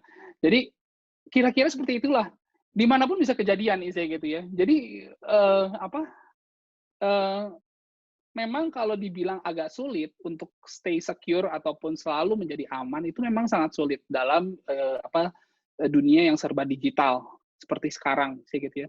Tiap hari pun saya sendiri atau teman-teman pasti terkoneksi dengan semua layanan-layanan yang ada di mobile phone tadi. Setiap hari salah satu dari itu mungkin saja bisa mengalami insiden keamanan gitu ya.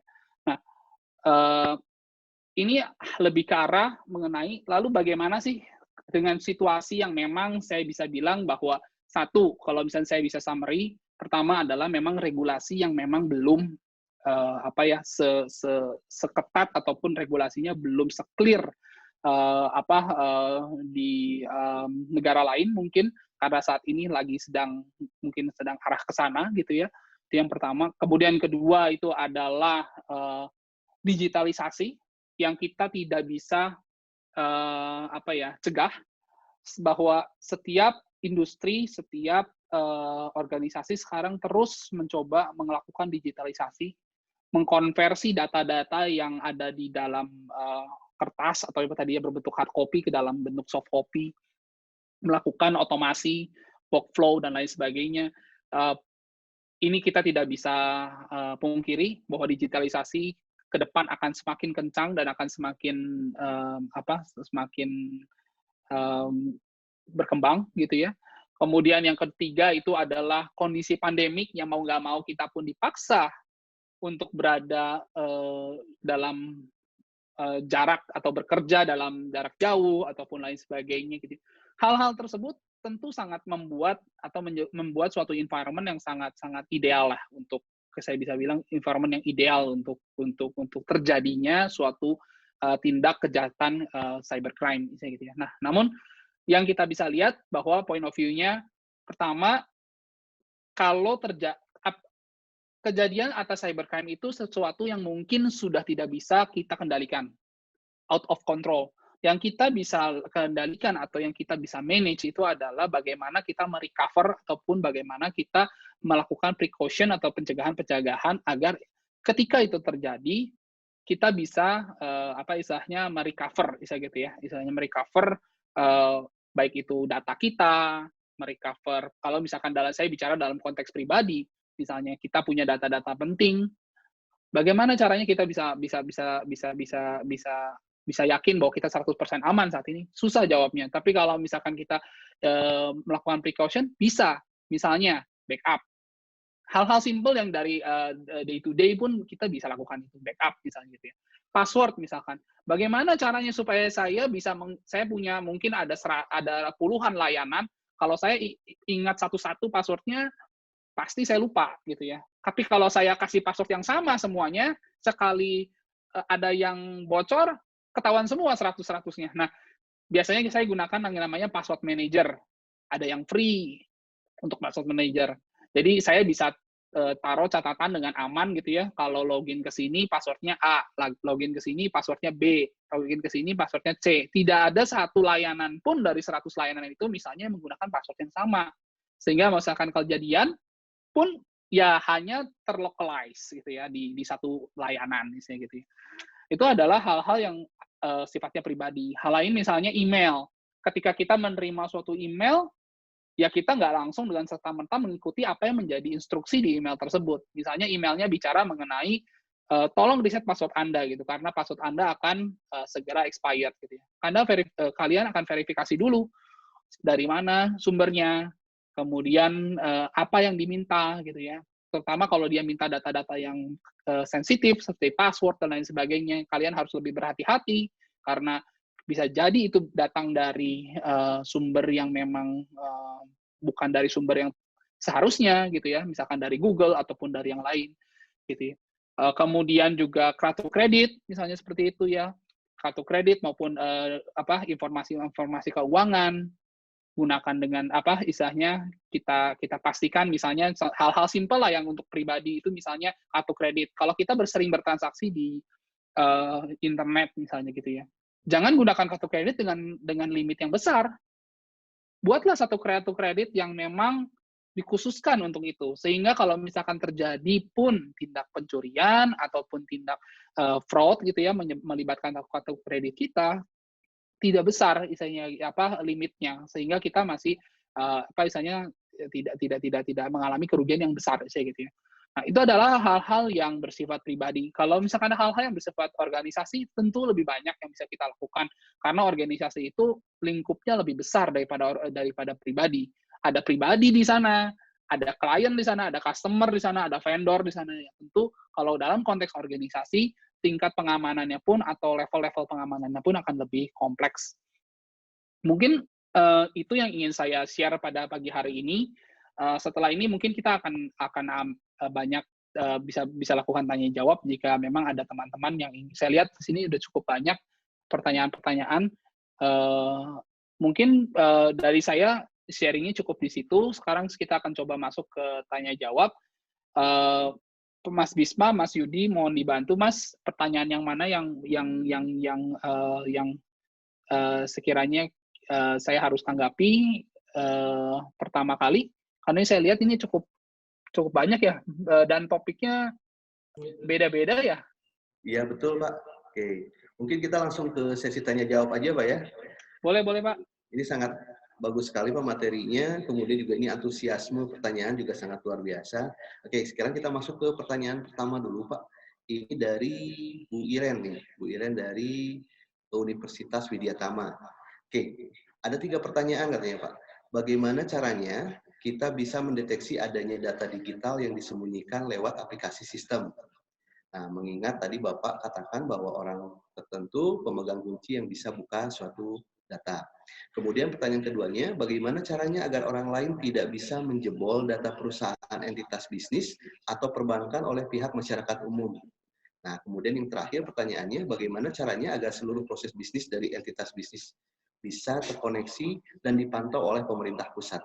Dalam hal ini bertujuan untuk memantau besarnya pajak yang harus dipotong dan atau dipungut oleh dan atau ke pemerintah. Mengingat sistem digital itu juga merupakan suatu buatan manusia yang di-create berdasarkan rancangan yang diinginkan oleh manusia. Oke, mungkin itu pertanyaannya dulu Pak mungkin. Oke, Baik, silakan Pak. terima kasih Pak. Terima kasih Bu Iren dari Universitas Widyatama atas pertanyaannya. Jadi mungkin saya coba jawab satu persatu Bu. Yang pertama itu adalah cara mendeteksi data digital yang disembunyikan lewat aplikasi sistem. Jadi umumnya itu yang cara pertama deteksi itu untuk kita bicara dari sudut pandang kalau yang bersangkutan adalah orang yang memang memiliki pengetahuan teknis yang cukup tinggi, mungkin dia bisa menggali lebih dalam secara programming ataupun lain sebagainya. Namun saya akan mengambil angle dari sudut pandang yang lebih umum, gitu ya, lebih umum. Nah, dari pengguna umum, saya pribadi ataupun rekan-rekan semua, biasanya pertama adalah yang harus kita yakini adalah aplikasi itu sumbernya dari mana. Jadi banyak sekali aplikasi itu yang sebenarnya bersumber dari sumber yang tidak terpercaya. Jadi kalau misalkan saya punya pengguna Google atau saya pengguna Android gitu ya. Apakah Google Play Store itu 100% bisa dipercaya ataupun 100% tidak ada aplikasi-aplikasi jahat di dalamnya? Tidak jawabannya. Jadi Google Play Store itu bisa saja pengguna yang cyberkriminal itu mengupload aplikasi ke sana dan kita mendownload aplikasi tersebut dan menginstal aplikasi tersebut. Biasanya nanti akan ada pertanyaan, apakah boleh mengakses media storage, boleh mengakses kamera, boleh mengakses background processing atau notification. Nah, biasanya kadang-kadang itu kita miss di sana, Bu. Jadi pertama itu adalah kita menginstal aplikasi yang satu dari sumber yang tidak bisa dipercaya. Kedua adalah ketika terinstall, biasanya kita secara otomatis itu yes ya. Biasanya itu kan umum kita lakukan misalnya gitu. Ketika kita install karena kita mau cepat misalnya gitu ya, supaya cepat gitu ya, dan semua fungsinya jalan misalnya gitu kan, ya udahlah, ya semua aja gitu. Nah, itulah saatnya ataupun kondisi yang sangat ideal untuk terjadinya data leakage ataupun terjadinya misalkan tiba-tiba handphone kita itu bisa diakses oleh pihak lain gitu ya ataupun lain sebagainya gitu ya. Nah, itu ataupun tiba-tiba iklan-iklan mulai bermunculan gitu kan. Ataupun tiba-tiba ada orang yang tiba-tiba tahu internet banking kita atau lain sebagainya. Nah, biasanya umumnya dari tindakan-tindakan ataupun aktivitas-aktivitas yang memang seperti tadi gitu ya. Kemudian poin kedua itu adalah bagaimana caranya agar orang lain tidak menjebol data perusahaan, entitas bisnis atau perbankan oleh masyarakat umum. Saya rasa mencegah itu saat ini saya rasa untuk perbankan khususnya mereka sudah sangat aware bahwa mereka itu ada di dalam, kalau kita bilang kalau sniper itu mereka dalam crosshair ya atau dalam sasaran target lah ya. Mereka itu sasaran target sekarang dan mereka sudah 100% sadar terkait hal itu. Bahkan mereka pun sangat ingin menjaga keamanan dari setiap nasabahnya tentunya, karena kalau misalkan terjadi kecurangan mereka harus mengganti. Itu yang pertama. Kedua, brand mereka atau reputasi mereka mungkin akan jatuh. Misalnya orang akan mulai mempertanyakan apakah saya aman menyimpan uang di bank A atau saya aman menyimpan uang di bank B gitu ya. Jadi kalau pencegahan saya rasa mereka mencoba sebaik mungkin gitu ya untuk melakukan itu. Nah, tapi memang kadang-kadang istilahnya banyak hal yang tidak bisa dikendalikan oleh bank itu sendiri, terutama misalnya dari sudut pandang customer misalnya gitu ya. Nah, ini menurut saya dua sisi gitu ya. Tidak bisa dari sisi perbankannya sendiri, tapi dari sisi customer-nya itu tidak secure, saya gitu. Jadi ini harus dua-duanya gitu ya, sehingga memang salah satu yang mungkin akan membuat semua cyber security ini menjadi lebih terakselerasi itu adalah ketika ada regulasi yang kencang, regulasi yang strong terkait ini. Jadi ketika regulasi dari pemerintah misalkan itu juga sudah lebih kuat, bisa gitu ya, sudah lebih ketat, bisa gitu ya, saya rasa baik itu pelaku tindak kriminal, semua pihak akan terdampak. Jadi pelaku tindak oknum, tindak cyber kriminal, misalkan entitas bisnis sebagai pemegang data, gitu ya, ibu atau bapak, ibu, rekan-rekan semua di sini yang memiliki data, itu pasti akan memiliki awareness ataupun akan memiliki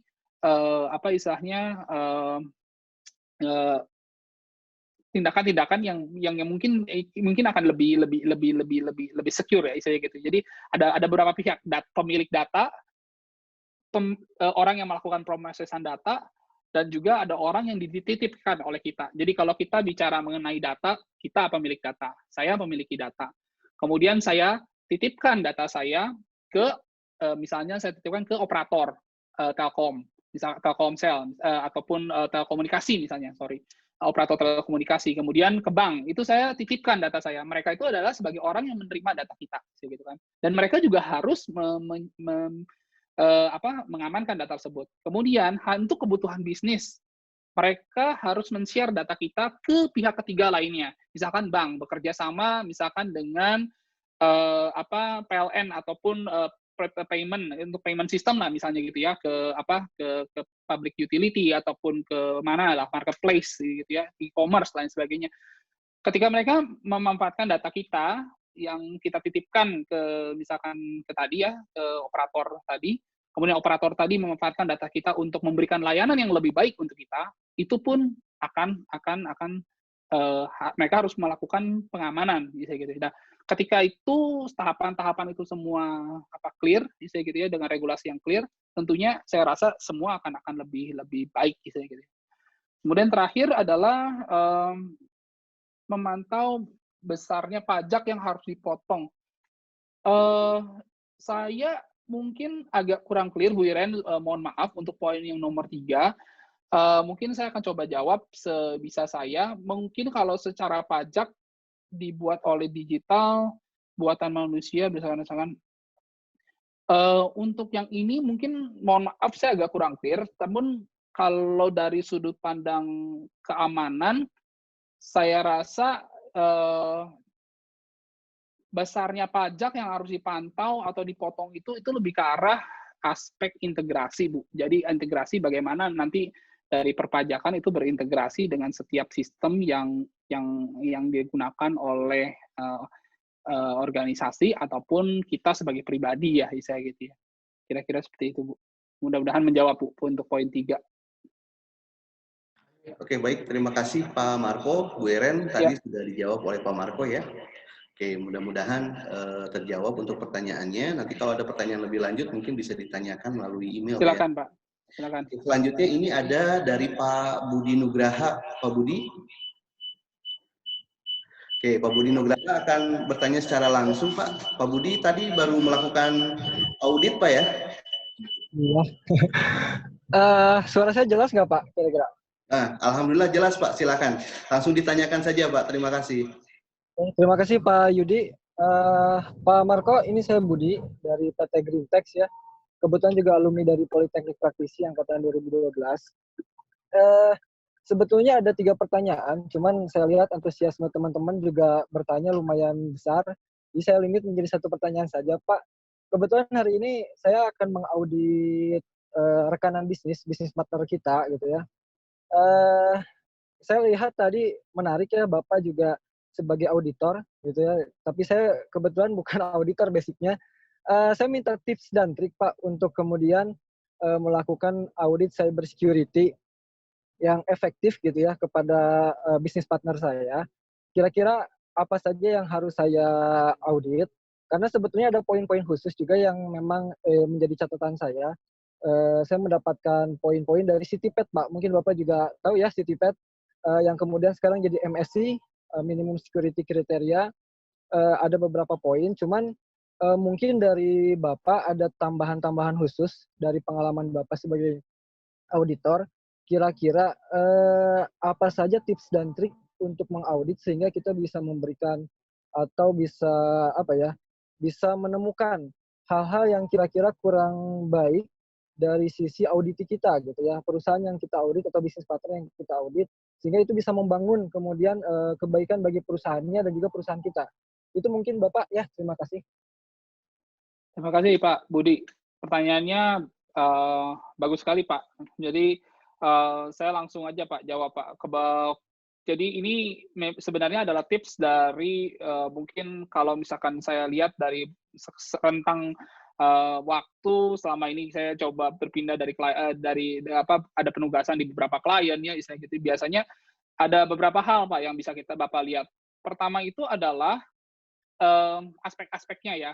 Pertama adalah aspek yang pertama kalau kita bicara mengenai hubungan antara pihak ketiga dengan organisasi di mana kita berada.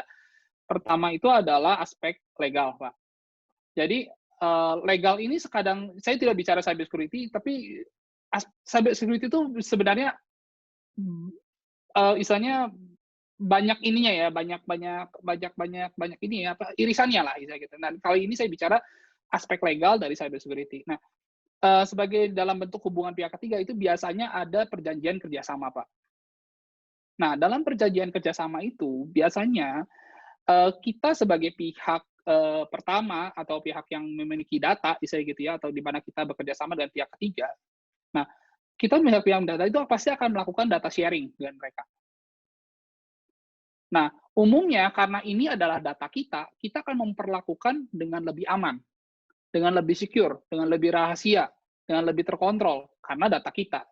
Namun, ketika data ini diserahkan atau di handover ke pihak ketiga, bisa saja mereka memiliki praktik yang tidak sesecure kita. Karena data tersebut bukan data milik mereka. Data tersebut adalah data eksternal untuk pihak ketiga tersebut. Nah, di sini yang Bapak harus lihat adalah aspeknya adalah bagaimana mereka mentreatment data pihak ketiga.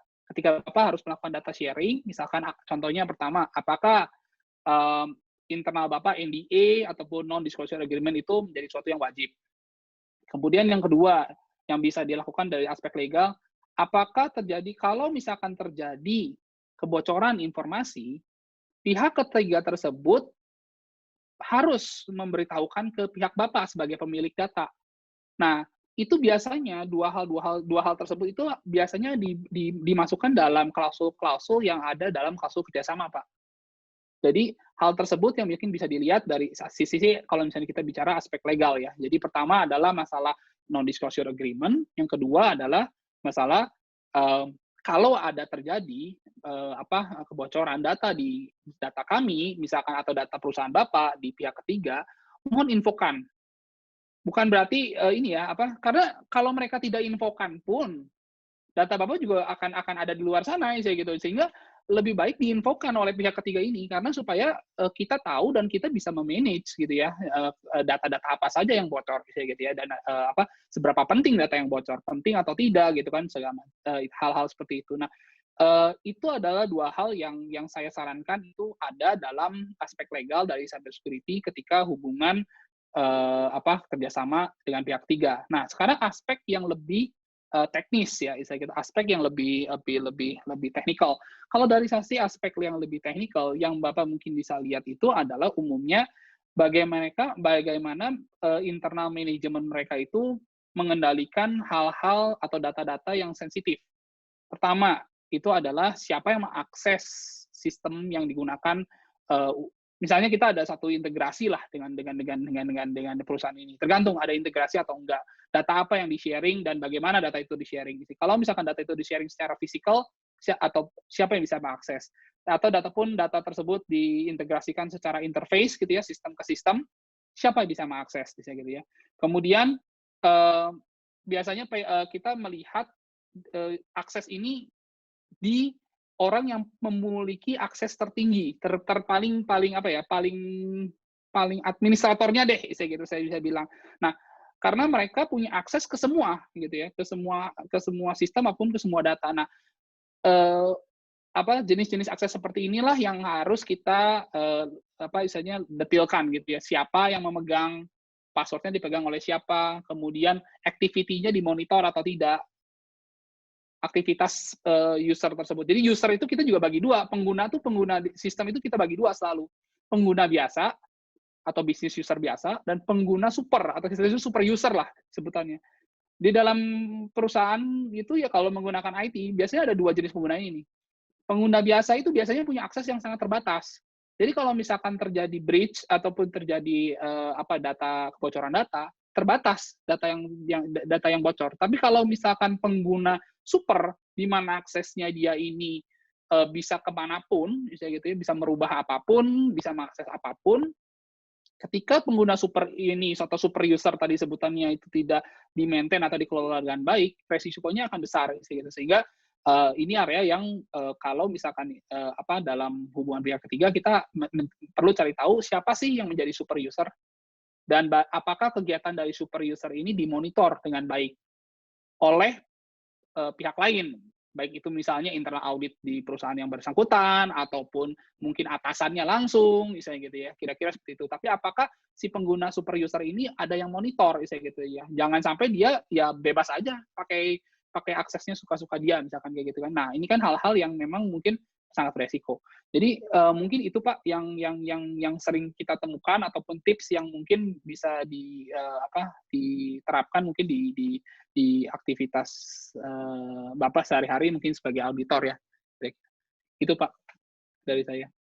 Mudah-mudahan menjawab Pak. Oke, terima kasih Pak. Oke, ya. Alhamdulillah Pak Budi tadi sudah clear ya. Kemudian sekarang berikutnya ada pertanyaan dari Arif Budiman katanya. Oke, Pak Marco izin bertanya, saya Arif terkait dengan ransomware sampai saat ini juga masih terjadi kepada beberapa PC teman-teman. Apakah cara yang terbaik untuk menghindari ransomware atau cukup dengan updating antivirus, Pak? Oke, baik Pak. Pak Arif, untuk pertanyaan terkait ransomware, saya mungkin secara langsung bisa infokan bahwa banyak ransomware itu masuk melalui dua cara, Pak. Jadi biasanya ransomware itu masuk melalui dua jenis dua jenis jalan masuk lah ya, istilahnya gitu. Jalan masuk pertama itu adalah email biasanya, Pak. Jadi kalau misalnya ada email, ada attachment, kemudian attachment-nya itu nggak jelas, tapi kelihatannya mungkin dalam bentuk zip, bisa dalam bentuk Word, bisa dalam bentuk PPT gitu ya, tapi pengirimnya nggak jelas, tapi kontennya menarik, misalnya kontennya diskon, ataupun kontennya bonus, kontennya ya intinya menarik lah, ataupun kontennya bisa menarik Pak, bisa menyebalkan kontennya. Pokoknya intinya konten itu akan mencoba menarik perhatian Bapak deh, misalnya seperti itu, atau teman-teman Bapak. Kemudian ketika dia klik, nah itulah baru dia masuk, misalnya gitu. Itu yang pertama, yang umum sekali ditemukan. Kemudian yang kedua itu adalah biasa USB Pak. Jadi USB ini tanpa kita sadari, kita itu mungkin ya kita mengakses suatu sistem, kemudian dari sistem itu ternyata sudah terinfeksi, dan ransomware itu sekarang udah ada di USB-nya dibawa masuk ke dalam suatu perusahaan, kemudian kita colok ke dalam PC, misalkan, dan sehingga PC tersebut juga ikut terkena. Jadi itu adalah dua area yang paling umum lah, istilahnya yang menyebabkan terjadinya ransomware. Nah, untuk menghindari itu ya tentunya untuk USB kalau bisa dihindari saat ini, gunakan yang lebih safe, misalnya Bluetooth ataupun yang near kabel, istilahnya gitu ya, itu mungkin lebih safe, istilahnya gitu ya. Kemudian yang kedua, kalau misalkan harus menggunakan USB, di-scan dulu, kira-kira seperti itu. Nah, balik lagi ke antivirus, betul Pak, antivirus dengan update antivirus itu akan membantu tentunya.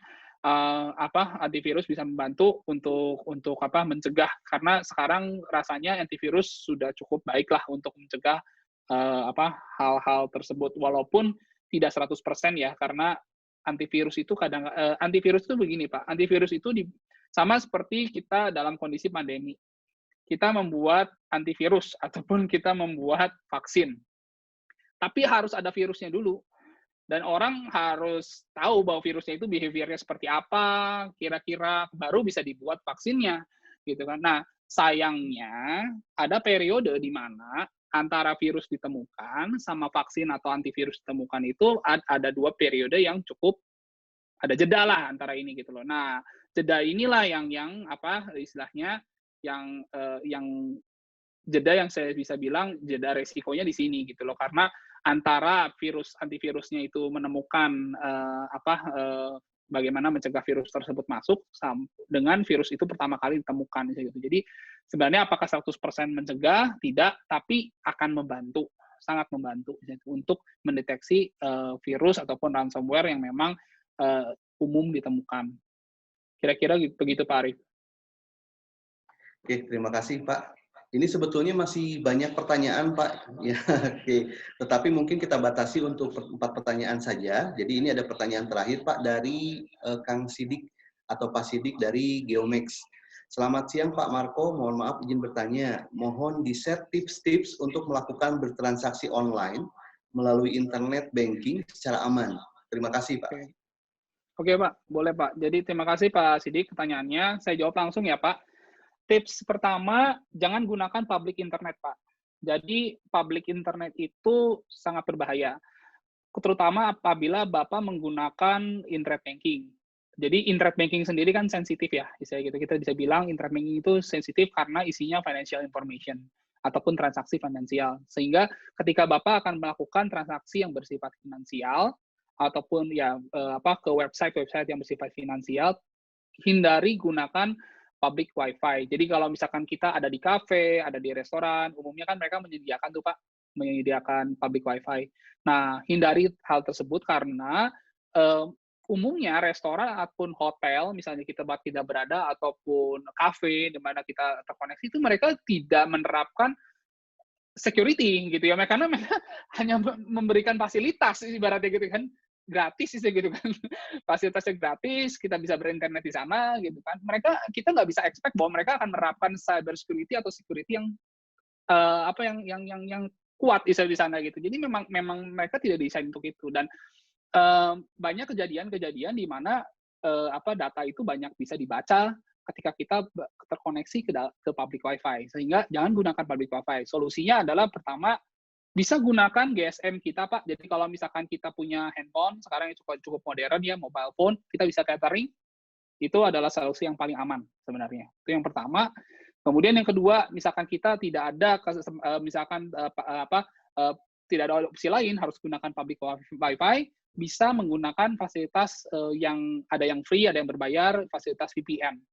Itu pun akan menambahkan ekstra layer atau ekstra keamanan. Gitu. Nah, kira-kira itu Pak, kalau misalkan untuk kita bicara internet banking seperti itu. Ada banyak hal-hal lain yang mungkin juga bermanfaat. Misalnya seperti kalau misalnya kita sudah menggunakan mobile banking gitu kan ya, kita sudah menggunakan handphone kita untuk bertransaksi.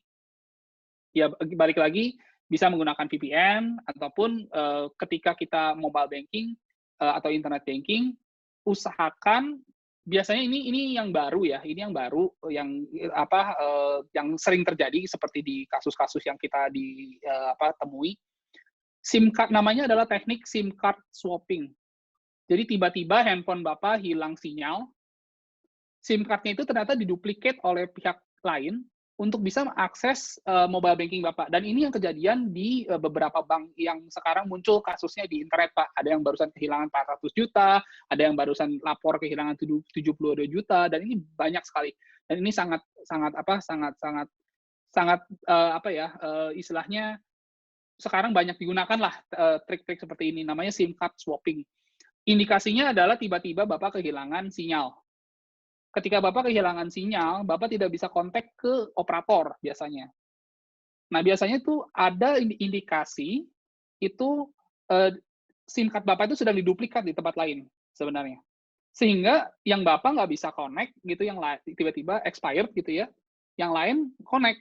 Gitu. Setelah itu mereka akan mencoba mengakses ke aplikasi-aplikasi yang sekarang ternyata loginnya itu banyak menggunakan handphone. Kalau kita tanpa sadari, sekarang hampir banyak sekali aplikasi itu yang meminta nomor handphone sebagai login, dari mulai e-commerce, mobile banking gitu ya, bahkan sampai ke sosial media sekarang banyak menggunakan nomor handphone. Nah ini jadi hal yang krusial nomor telepon itu. Nah, ketika terjadi seperti itu, langkah pertama itu adalah yang paling mudah adalah ketika ada indikasi seperti itu, langsung menghubungi operator. Sebenarnya itu yang langkah yang paling memungkinkan gitu ya, untuk mengajukan keluhan bahwa SIM card Bapak tidak aktif gitu ya. Nah, baru nanti kita mungkin dari operator akan lakukan tracking gitu ya, kenapa bisa tidak aktif, diaktifkan di mana gitu, dan supaya untuk mencegah hanya terlanjur digunakan gitu oleh pihak yang oknum-oknum tersebut gitu ya. Nah, itu Pak yang mungkin yang sangat recent dan sangat umum, yang lately itu banyak terjadi ya gitu ya. Rata-rata adalah pertama, SIM card mereka tidak sadar ternyata SIM card-nya diduplicate. Yang kedua adalah ketika Bapak Ibu menjual handphone, ini juga harus sangat hati-hati Pak. Ketika Bapak Ibu menjual handphone dalam kondisi yang istilahnya tidak clean gitu ya, tidak bersih, ternyata data itu bisa di-copy dan dimanfaatkan dan disimpan. Jadi sebenarnya kalau kita bicara sistem atau bicara programming gitu ya, mungkin ada di sini ada beberapa rekan-rekan dengan background programming, untuk login ke dalam suatu sistem itu tidak diperlukan username atau password. Username itu password itu hanya bagian dari validasi. Tapi ketika username atau password itu sudah dimasukkan ke dalam suatu sistem itu biasa akan memberikan namanya session atau token. Session atau token itu biasanya, seperti contohnya, session atau token itu adalah, apakah kalau kita login ke Gmail kita, tiap kali kita harus masukin username password? Jawabannya pasti enggak. Karena ada satu kotak di situ tulisannya, simpan pada komputer ini. Hindari login dalam 30 hari ke depan. Nah, itu adalah disimpan dalam bentuk session biasanya. Jadi username password Bapak itu sudah disimpan dalam bentuk username dalam suatu bentuk lain gitu ya, dalam suatu bentuk lain selama 30 hari ke depan, supaya Bapak tidak perlu login ulang, username lagi, password lagi gitu. Nah, inilah yang dimanfaatkan sebenarnya. Jadi data yang sudah dikonversi, data username dan password yang sudah dikonversi ke dalam bentuk lain, yang masih valid 30 hari ke depan, inilah yang dimanfaatkan sebenarnya. Karena data tersebut itu tidak akan berubah selama 30 hari ke depan dan masih valid untuk digunakan untuk login gitu. Jadi itu yang memang hal-hal yang harus perhatikan ketika kita mau login gitu ya. Kalau bisa nggak usah ada yang remember password misalnya. Itu biasanya umumnya remember password for the next 30 days gitu kan, 30 hari ke depan. Biar simple, centang aja gitu ya, supaya nggak bisa itu. Nah, itu ada berpotensi gitu ya, karena disimpan, berarti username password kita itu disimpan dalam bentuk lain. Sehingga kita nggak perlu entry ulang gitu kan. Nah, kalau kita jual handphone pun sama. Data-data tersebut kadang-kadang masih tersisa tuh Pak di sini. Jadi pastikan ketika kita jual handphone atau apapun sudah di-reset dengan baik. Login ke Google atau Google Play dan lain semua segala macam yang ada hubungan dengan kartu kredit dan sebagainya itu sudah terdisconnected gitu. Nah, baru kita jual handphonenya. Jangan kita langsung jual gitu, karena itu bisa later on orang bisa ambil data-data kita, foto yang lama, dokumen yang lama itu semua masih ada di sana gitu. Jadi just make sure bahwa ketika kita melakukan itu menjual devices kita ataupun itu kan sangat umum ya, itu kita sudah menghapus dengan baik. Biasanya sih sampai ke level kita reset semuanya gitu ya, ke dalam kondisi awal gitu. Ketika kita beli, namanya factory reset lah. Itu umum. Mungkin itu bisa diminta ke ke tokonya ataupun ke service center atau gimana. Intinya adalah lakukan factory reset namanya. Jadi dibalikin ke kondisi paling semula gitu ya. Sebelum kayak pertama kali kita dapat atau pertama kali kita beli. Itu sih Pak. Ya gitu. Ya, terima kasih Pak Marco atas tanggapan dari pertanyaannya. Terima kasih juga buat Bu Iren, kemudian Pak Budi, Pak Arif, Budiman, serta Kang Sidik, Pak Sidik, yang sudah memberikan pertanyaan ya. Mudah-mudahan pertanyaan tersebut juga bukan hanya menjawab buat pertanyaan Bapak dan semua, tetapi juga buat kita semua.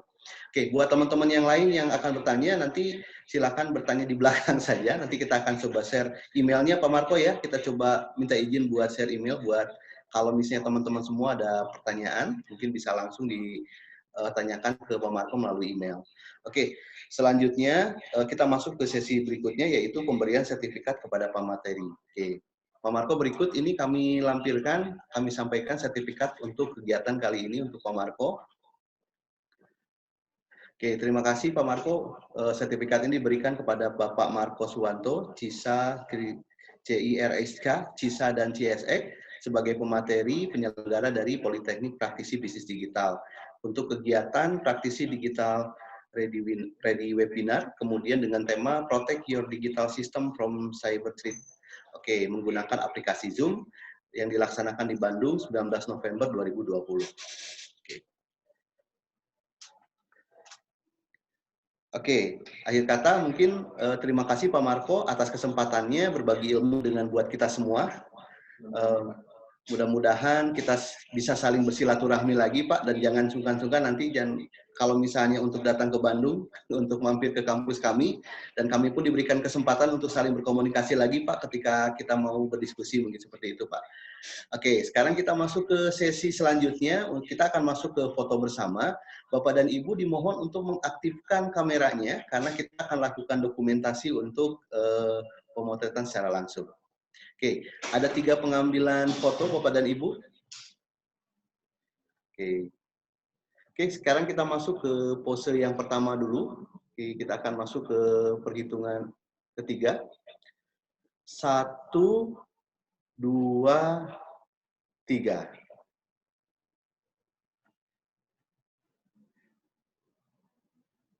Oke. Sudah, sekarang kita masuk ke posisi yang kedua, Bapak dan Ibu. Oke, saya minta coba jempolnya, Pak.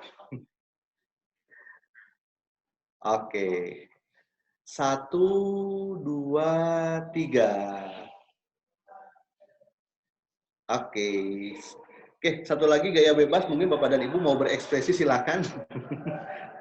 Oke, gaya bebas saja Bapak dan Ibu. Oke, kalau saya biasanya suka seperti ini. Oke. 1, 2, 3.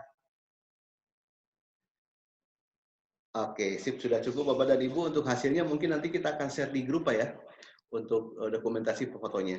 Oke, Bapak dan Ibu, untuk hasil video ini, untuk hasil seminar ini, juga nanti Bapak dan Ibu bisa akses di halaman YouTube resmi dari Politeknik Praktisi Bandung. Oke, akhir kata dari kami, ucapkan terima kasih untuk narasumber, kemudian dari Pak Marco, kemudian juga teman-teman semua yang sudah memberikan pertanyaan, serta rekan-rekan yang sudah hadir pada kesempatan pada kali ini. Oke, terima kasih. Wassalamualaikum warahmatullahi wabarakatuh. Waalaikumsalam Pak. Terima kasih banyak teman-teman semua rekan-rekan. Amin. Terima kasih Pak Marco.